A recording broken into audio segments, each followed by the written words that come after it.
And it gets worse, your jeweler filed a lawsuit against you in Miami.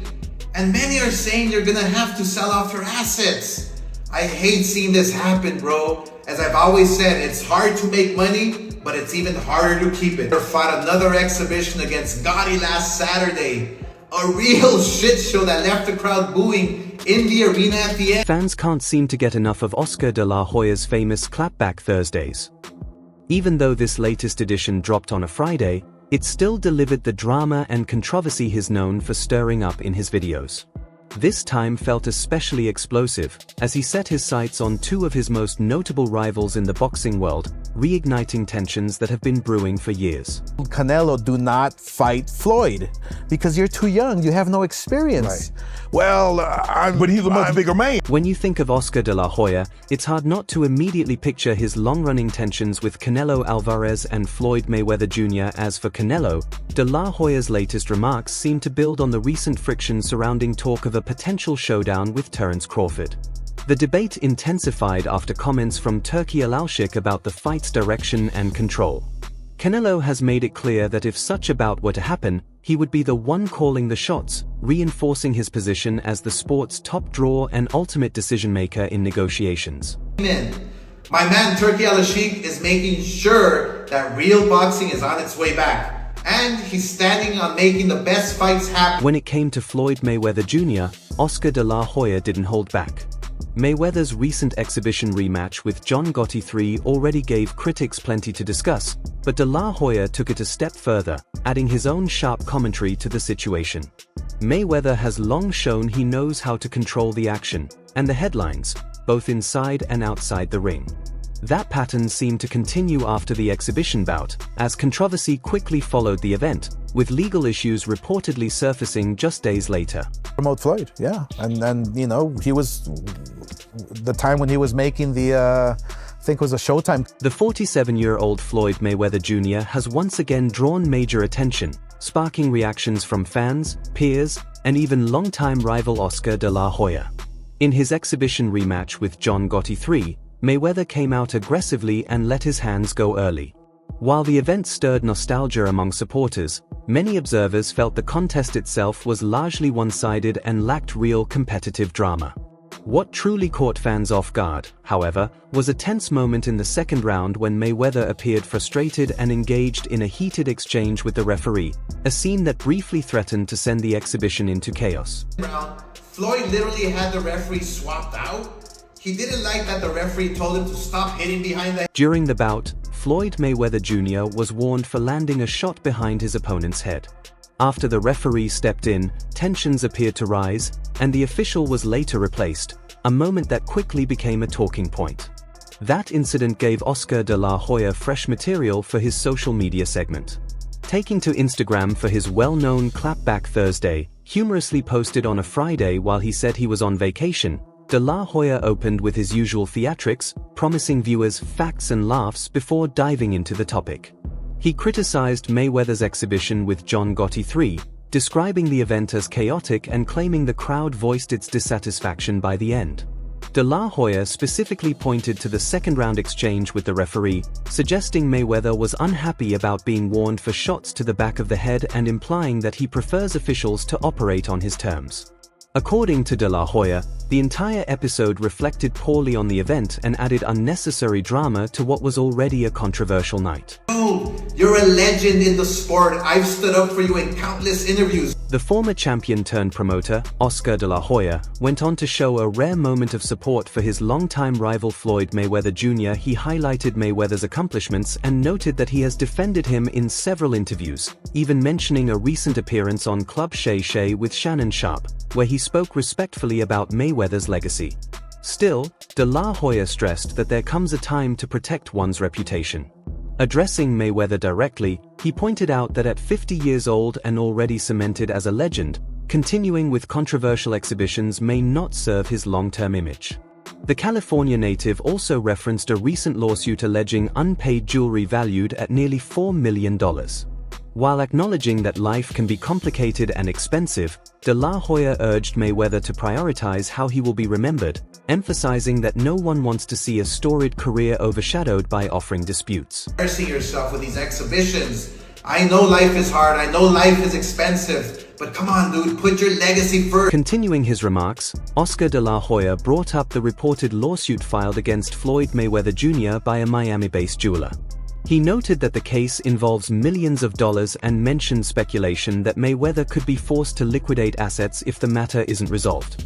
Despite the criticism, De La Hoya struck a somewhat sympathetic tone, saying it's difficult not only to earn wealth but even harder to preserve it, and added that he genuinely hopes Mayweather can turn things around. De La Hoya then shifted focus to exhibition bouts more broadly, expressing satisfaction that fan interest in such events appears to be fading. He argued that audiences are growing tired of celebrity-style matchups and influencer boxing cards, suggesting that the novelty factor has worn off. In his view, traditional, meaningful fights are what truly capture the spirit of the sport, while many recent exhibitions have struggled to maintain long-term excitement among boxing fans. Popularity has finally played out. Nobody wants to see these random YouTubers fight each other anymore. I would rather walk outside my house and watch two bums fight in the park for free. After offering his thoughts and advice to Floyd Mayweather Jr., Oscar De La Hoya redirected his focus to his former star fighter, Canelo Alvarez. He questioned Canelo's reported decision to pass on a potential fight with Terence Crawford and his hesitation to align with Saudi boxing figure Turki Alalshik on a broader promotional vision. De La Hoya praised Alalshik's push to stage high-profile, elite matchups, arguing that such efforts are helping restore momentum to top-tier boxing. According to him, the Saudi advisor has been firm about making the best fight the best, something De La Hoya implied may not sit well with every superstar in the sport. He suggested that this insistence on elite competition could explain the tension between Canelo and Alalshik. Teasing the next installment of his Clapbacks series, De La Hoya hinted that Canelo would remain in the spotlight, warning that he had more pointed remarks lined up for the following week. Which brings me to Canelo. I have two words for you. Archie Solis, remember him? Oscar De La Hoya also hinted that he would reveal more details about Canelo Alvarez's situation in the coming week. In the meantime, the Mexican champion is preparing for his September 14th showdown with Edgar Berlanga at T-Mobile Arena, with fans eager to see how the event performs both competitively and commercially. As for Floyd Mayweather Jr., he is reportedly dealing with a legal dispute involving allegations of unpaid jewelry purchases. According to claims filed by Miami jeweler Leonard Snov, both Mayweather and rapper Tigger are named in a lawsuit concerning luxury pieces allegedly delivered in mid-2021 for which payment has not been completed. The case remains a developing story as it moves through the legal process. Great experience for us. It was, it put us on the map, obviously. Miami jeweler Leonard Snov, owner of Lenso & Company, reportedly filed a lawsuit in federal court on August 23, invoking the Racketeer-Influenced and Corrupt Organizations (RICO) Act. The complaint includes allegations such as fraud, civil conspiracy, breach of contract, and civil theft. According to the filing, Floyd Mayweather Jr. was sold several high-end luxury items, including an Omar's Peace watch, 2 Richard Mille timepieces, a Patek Philippe watch, and a rose-gold Rolex Presidential Day Date. The invoice also allegedly covered a diamond ring and a necklace. Snov claims that full payment for the merchandise has not been received. The suit also names Tigger, born Michael Ray Nguyen Stevenson, alleging that he, too, failed to complete payment for jewelry purchases. The matter remains before the court, and the allegations have not yet been adjudicated.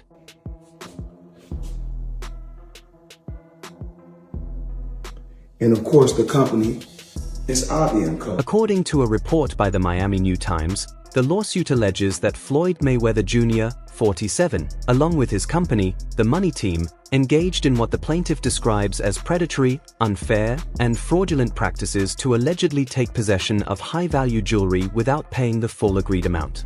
The jeweler claims he received only $267,000 in 2 initial payments from the former world champion before Mayweather left the city.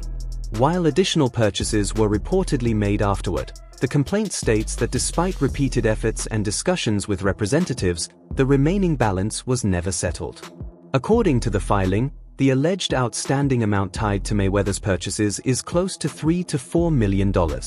It is also noted that this is not the first time in recent months that the boxing legend's name has surfaced in a lawsuit involving claims of substantial financial compensation.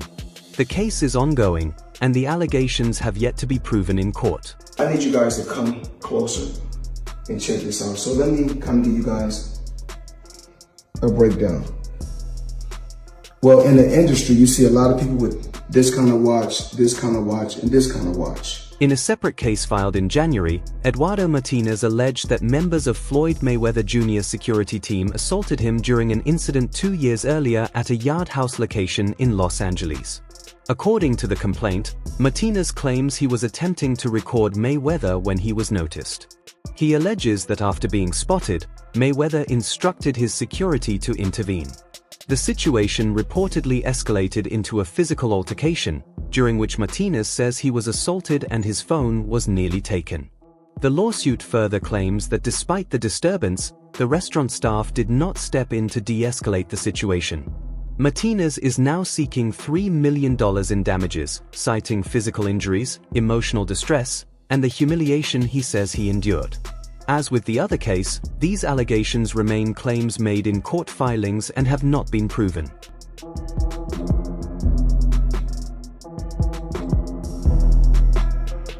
According to coverage by the Miami New Times, Leonard Snov has launched legal action against Floyd Mayweather Jr. and his company, the Money Team, accusing them of violating the Racketeer-Influenced and Corrupt Organizations (RICO) Act. The complaint also lists allegations of fraud, civil conspiracy, breach of contract, unjust enrichment, and civil theft. The case was filed in Miami Federal Court on August 23. The lawsuit further names Tigger, whose legal name is Michael Ray Stevenson, claiming he failed to pay for a Rolex watch. In the filing, Snov alleges that the defendants engaged in what he describes as a pattern of predatory and deceptive conduct, asserting that his company's reputation, inventory, and merchandise were used to obtain high-value watches and jewelry without full payment being made.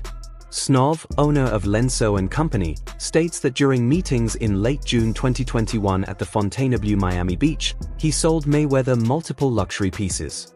These allegedly included a yellow gold Audemars Piguet watch, 2 Richard Mille timepieces, a Patek Philippe watch, a rose gold Rolex Presidential Day Date, as well as a diamond ring and necklace. The jeweler claims he received only $267,000 in 2 initial down payments before Mayweather departed Miami. The complaint also alleges that members of Mayweather's team requested that Snov hand over his phone during their meetings for privacy reasons. However, Snov states that he discreetly brought a second device to document the items sold and the cash payments that were made at the time. The matter remains before the court, and the allegations have yet to be proven. Son of a bitch. I don't think there's much more to say than that. When it comes to stirring controversy, Oscar De La Hoya has rarely held back, especially when addressing active fighters. The 6th Division World Champion has continued his long-running feud with Canelo Alvarez, even revisiting the rivalry in a recent Clapback Thursday segment. But this time, De La Hoya didn't stop with Canelo. He also took aim at Edgar Berlanga and Devin Haney. While his disputes with Alvarez are well documented, his recent comments about Berlanga have drawn fresh attention. With Berlanga scheduled to challenge Canelo in the coming weeks, De La Hoya appeared to needle the undefeated super middleweight by joking that he was more Puerto Rican than Berlanga, pointing out that he had lived in Puerto Rico for 4 years. The remark was a response to Berlanga's confidence that the island fully supports him ahead of the high-profile bout. Evan! Don't tell me you're another lame who is offended by the truth. Come on, bro. In other news, Devin Haney had his comeback fight last week. Rather than backing down, Oscar De La Hoya shared a video claiming that Puerto Rico does not fully embrace Edgar Berlanga, arguing that Berlanga is essentially a New Yorker rather than Puerto Rican. Those remarks quickly drew a reaction from Berlanga, also known as the Chosen One. He responded on social media, stating that De La Hoya had attempted to sign him the previous year and had even flown out to meet with him for discussions. True to form, De La Hoya fired back once again. However, instead of denying Berlanga's claim about the contract talks, he doubled down on his original stance, continuing to question Berlanga's Puerto Rican identity. In his response, De La Hoya insisted that he was simply speaking facts when he challenged Berlanga's national ties. At the Orange County State Fair! I don't know if you've seen the full video, but Devin throws a punch at a civilian all while standing in front of the Ferris wheel. Continuing his response, Oscar De La Hoya mocked Edgar Berlanga for sharing an old photo of him, saying it had already circulated online countless times. He sarcastically suggested that Berlanga should post his Puerto Rican birth certificate instead, doubling down on his claim and insisting he was simply telling the truth. In the same video, De La Hoya then shifted his attention to Devin Haney. Tensions between the two have grown since Haney's bout with Ryan Garcia was later ruled a no contest following the controversy surrounding the fight. De La Hoya took a swipe at Haney by referencing a recent viral clip that allegedly showed the former undisputed lightweight champion involved in a scuffle at a fairground. He wrapped up the video by once again sending a pointed message toward Canelo Alvarez, keeping their long-running rivalry firmly in the spotlight. And he missed! Bro, your dream has officially turned into a fucking nightmare. And as always, the most important topic of every week. In another jab, Oscar De La Hoya brought up Devin Haney's recent appearance at the Orange County State Fair. Referring to a viral clip filmed near a Ferris wheel, De La Hoya mocked Haney over footage that appeared to show him throwing a punch during a confrontation and missing. He sarcastically suggested that Haney's dream had turned into a nightmare, taunting the former undisputed champion amid the online buzz surrounding the incident. Saving his most consistent target for last, De La Hoya once again addressed Canelo Alvarez, reinforcing that their rivalry remains, in his view, the headline topic every week. Meanwhile, it's not just De La Hoya who has recently commented on Floyd Mayweather Jr.'s extravagant lifestyle, as discussions around the boxing legend continue to circulate beyond the ring. Yeah, I think that Mayweather was unquestionably one of the best ever. But I don't know. I mean, it's difficult to say he's not a true fighter because he fought everybody he could of his year. Despite earning enormous purses across a professional career that spanned more than 2 decades, Floyd Mayweather Jr. has often faced speculation about how he manages his wealth. Over the years, stories have circulated questioning his financial decisions, and even in the lead-up to his blockbuster 2017 showdown with Conor McGregor, the Irish star hinted that Mayweather had tax issues, despite being widely regarded as one of the richest fighters in boxing history. More recently, Mayweather's financial standing has again become a topic of debate. In an interview with GM Daily, promoter Eddie Hearn questioned whether Money Mayweather truly has the level of wealth he publicly claims. Hearn suggested that while he doesn't believe Mayweather necessarily needs money, maintaining such a lavish lifestyle requires substantial ongoing income. The comments have added fuel to the long-running discussion about Mayweather's post-retirement finances, keeping his name in headlines even outside the ring. Money made all day. You know, right here, a light million. Over there, counting up another million over there. In response, Floyd Mayweather Jr. took to Instagram with a fresh video addressing the situation. In the clip, he appeared to go even further than usual in flaunting his wealth, seemingly aiming to push back against the remarks made by Eddie Hearn and dismiss any doubts about his financial standing. But he was a different kind of skill set, you know, he was very much hit and don't get hit, which is the art of boxing. In the clip, Floyd Mayweather Jr. is seen being handed a check, after which he deliberately reads out the amount on camera. Leaning into his trademark confidence, he refers to himself as the one and only Floyd Money Mayweather and thanks the team behind the deal, emphasizing that it was strong business and a solid payout. The tone of the video made it clear he intended to showcase both his earnings and his continued commercial appeal. The moment also reignited past criticism from Eddie Hearn, who previously described Mayweather's exhibition bout with Logan Paul as the biggest joke he had ever seen. Hearn has also admitted he felt uneasy about the growing crossover trend between traditional boxing and YouTube personalities at the time. Somewhere between 2,000 and 4,000. Something like that, if that. I believe so. We've had some bad ones.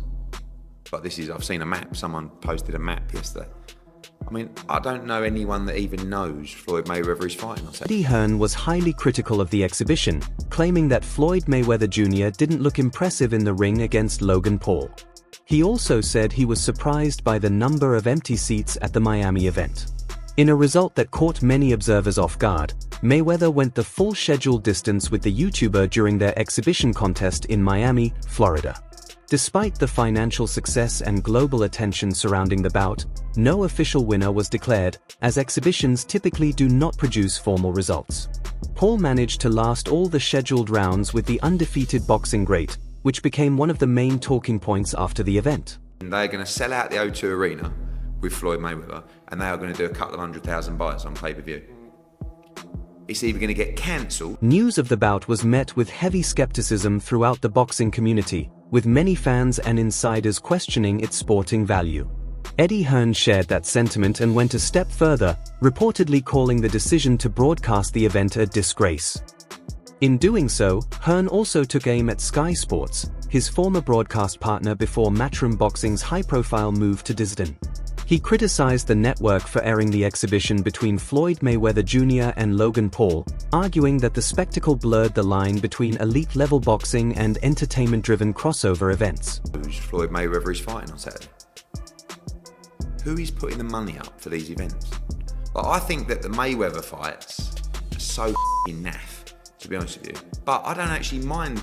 Like, at least Aaron Chalmers will go out and he can box and he'll have a go and like whatever. Eddie Hearn did not hold back when discussing the exhibition between Floyd Mayweather Jr. and Logan Paul.